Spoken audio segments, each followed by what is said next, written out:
کبھی شوہر کے بیوی پر جو حقوق ہوتے ہیں، عام بیوی پر تو یہ حقوق ہے نا، حضور نے فرمایا کہ اذا نظر الیہا سرت ہو، جب خاوند کی نظر پڑے تو خوش ہو جائے، اذا امرها اطاعت ہو، جب خاوند حکم کرے تو فرما برداری کرے، اذا غاب عنها حافظت ہو، جب خاوند گھر میں نہ ہو تو اس کی جان مال آبرو عزت کی حفاظت کرے، اس پر حق ہے۔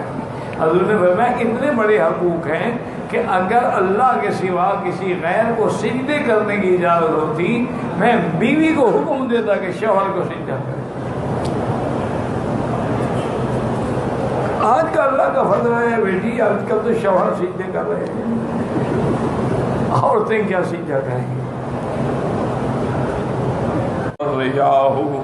حضور نے فرمایا میں بتاؤں کہ سب سے بہتر خزانہ کیا ہے کہ المرأۃ الصالحہ، کے گھر کے اندر صالح بیوی ہو، دین والی بیوی ہو، اور اس کے اندر 3 صفتیں ہونی چاہیے، یاد رکھیں۔ اگر میری بیٹیاں، میری بہنیں حضور کے اس فرمان کو بالکل مضبوطی سے پکڑ لیں تو ان کے گھر دنیا میں جنت بن جائے گا۔ حضور نے فرمایا کہ پہلی تو یہ ہے کہ جب خاوند آئے، اذا نظر، جب اپنی بیوی پہ نظر ڈالے تو خوش ہو جائے، کہ بیوی خوش ہو کے استقبال کرے، اس کے لیے تیاری کرے، لوگوں کے لیے میک اپ سنگار نہ کرے۔ ہمارے ہاں تو یہ رواج ہے نا کہ شادیوں پہ تو بنیں گے اور سنوریں گے اور جوڑے اور کپڑے اور زیور، لیکن اپنے گھر میں جب بھی ہوں گے تو ہر وقت جو ہے برے حال میں۔ حالانکہ سب سے زیادہ حکم تو یہ ہے کہ آدمی اپنے خاوند کے لیے بنے سنورے، حتیٰ کہ ایک حدیث میں آتا ہے کہ جو عورت سنگار کر کے، غسل کر کے، خوشبو لگا کے گھر میں اپنے خاوند کا انتظار کرتی ہے، خاوند آتا ہے وہ خوش ہو جاتا ہے، فرمایا اس کو اس مجاہد کے برابر ثواب ملتا ہے جو دشمن کی سرحد پہ گھوڑا باندھ کے پہرا دے رہا، یعنی مجاہد، جیسے وہ مجاہد دشمن کو روک رہا ہے، یہ شیطان کو روک رہی ہے۔ تو سب سے پہلی خوبی تو عورت میں یہ ہو کہ اذا نظر سرت ہو، جب دیکھے تو خوش ہو جائے، وَإِذَا أَمَرَهَا أَطَاعَتْ ہو، جب خاوند کوئی حکم کرے تو اس کی تعمیل کرے۔ حتیٰ کہ ایک روایت میں تو یہ سخت لفظ بھی آیا ہے کہ اگر خاوند کہے کہ یہ پتھر اٹھا کے اس پہاڑ پہ رکھو، وہ رکھ رہ سکے، اب ان کو اتار کے پھر یہاں رکھو، تو اس کو کرنا چاہیے کہ اس کے لیے اطاعت ضروری۔ اور اسی طرح یہ بھی متفق علیہ فقہا کا مسئلہ ہے کہ کوئی عورت نفلی روزہ یا نفلی نماز یا اعتکاف خاوند کی اجازت کے بغیر نہیں رکھ سکتی، ورنہ اس کو کوئی ثواب نہیں ہوگا۔ اور جی میں نے تو روزہ رکھنا ہے، خاوند کو اگر خواہش ہو تو پھر وہ کیا کرے گا؟ اسی لیے بی بی ام سلمہ رضی اللہ تعالیٰ عنہ فرماتی ہیں کہ حج کے موقع پر جب عرفات سے ہم مزدلفہ پہنچے تو حضور پاک نے گھر والیوں کو حکم دے دیا کہ 12 بجے رات کے بعد آپ منا چلی جائیں، اور صبح ہی منا میں جا کے اپنی گھڑگری مار لیں، اس کے بعد آپ کی قربانی ہو جائے گی، پھر آپ احرام کھول لیں، پھر طواف زیارت ہوگا۔ تو بیوی سے فرماتی ہیں کہ ہم جلدی سے وہاں سے آئے، منا پہنچے، اس کے بعد اپنی رمی کی، قربانی کی، مکے میں آ کے طواف زیارت کر کے فارغ ہو گئے، تاکہ ہو سکتا ہے کہ حضور بلا لیں، کسی بیوی کو خیمے میں بھی بلا، بیوی ہے۔ تو اتنے بڑے حقوق ہیں خاوند کے۔ یہ بھی حضور نے فرمایا کہ اگر اللہ کے سوا کسی غیر کو سجدے کی اجازت ہوتی تو میں بیوی کو حکم دیتا کہ شوہر کا سجدہ کرے۔ اور یہ بھی حکم ہے کہ خاوند کی اجازت کے بغیر عورت اپنے گھر سے باہر نہیں جا سکتی، حتیٰ کہ فقہاء نے لکھا ہے اس کا کوئی بھائی، کوئی عزیز، کوئی باپ بھی فوت ہو جائے، جب تک اجازت نہ لے وہ گھر سے نہیں نکل سکتے۔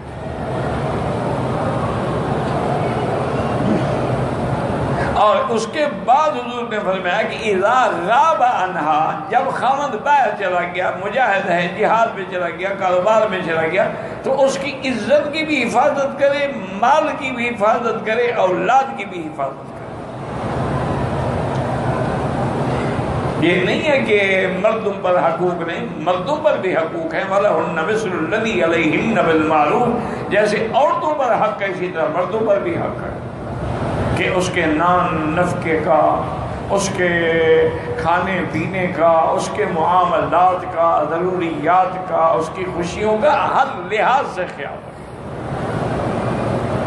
تو اس لیے ہمیشہ اگر عورتیں حضور پاک کے اس فرمان کو، یعنی حالانکہ اب حضور کے زمانے میں تو کوئی میک اپ سنگار کیا ہوتا تھا، مساق استعمال کر لیا، سرما پہن لیا، تیل لگا لیا، کنگھی کر، اور تو کوئی چیز ہوتی نہیں تھی، لیکن اس کا بھی اہتمام کرتی تھی بیویاں۔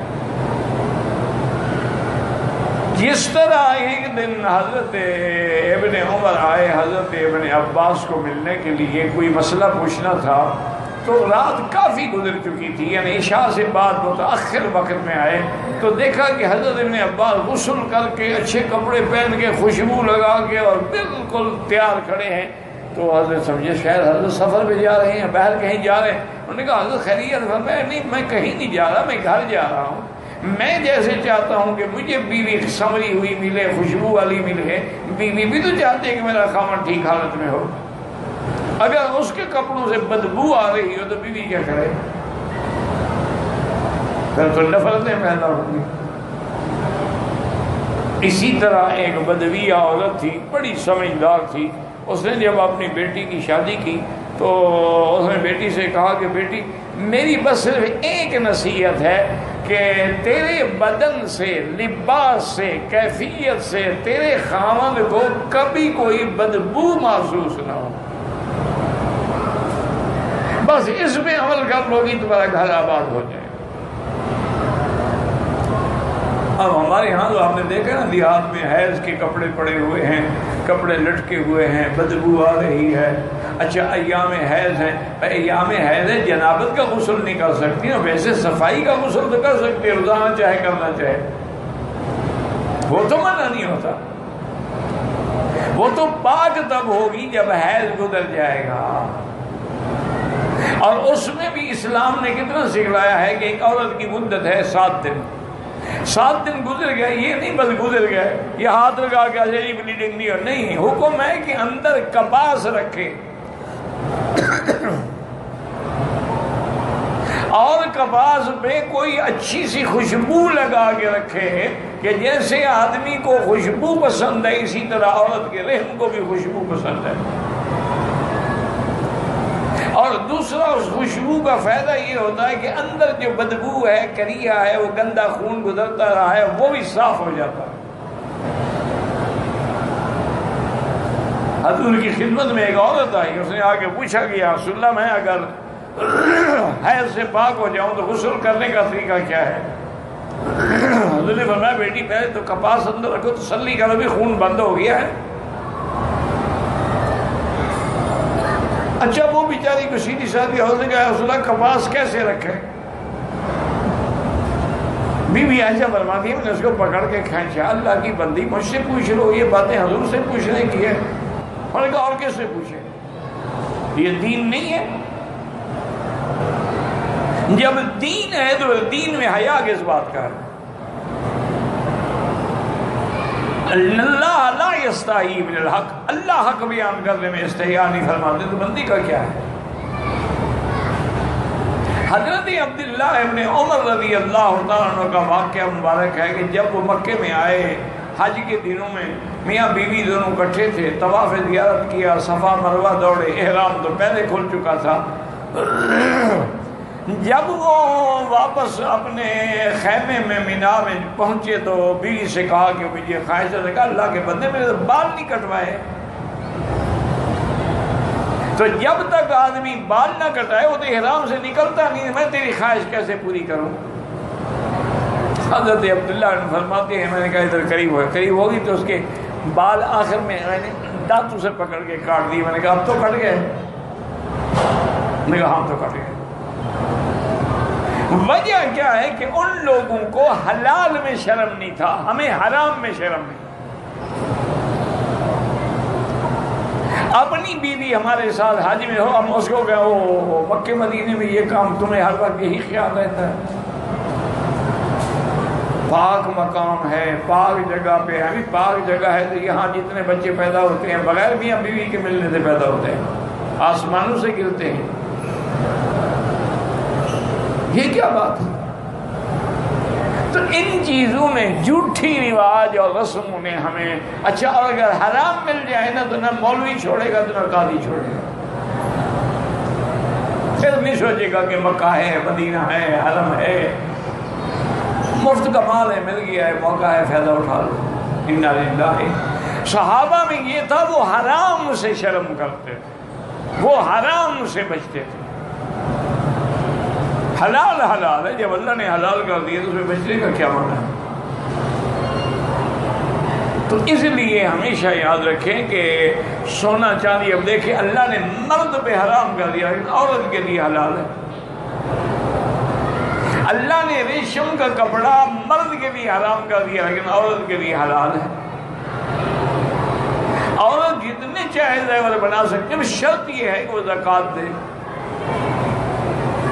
اور امام احمد بن حنبل رحمۃ اللہ علیہ فرماتے ہیں کہ جو عورت زیور پہنتی ہے اس پہ زکوٰۃ نہیں ہے، جو رکھے ہوئے ہیں یا بیچنے کے لیے ہیں یا دکھ سکھ میں کام، ان پر زکوٰۃ۔ امام صاحب فرماتے ہیں کہ نہیں، چاہے پہنتی ہے، روز پہنے یا شادی پہ پہنے، اس کی زکوٰۃ دینی، کیونکہ اصل کن تو قرآن نے کہا ہی سونے چاندی کو ہے۔ تو اس لیے ان چیزوں پر اگر ہم عمل کریں، اس دنیا کی سب سے بڑی نعمت کیا ہے؟ المرأۃ الصالحہ، کہ صالحہ بیوی۔ اور صالحہ کون ہوتی ہے؟ جس میں صلاح ہو، جس میں شر نہ ہو، جس میں فساد نہ ہو، جو بد دین نہ ہو، جو بد زبان نہ ہو، جو بد خلق نہ ہو، دین کی پابند ہو، نماز روزے کی پابند ہو، حلال حرام کا خیال رکھنے والی ہو، وہ مرأۃ صالحہ ہوتی ہے۔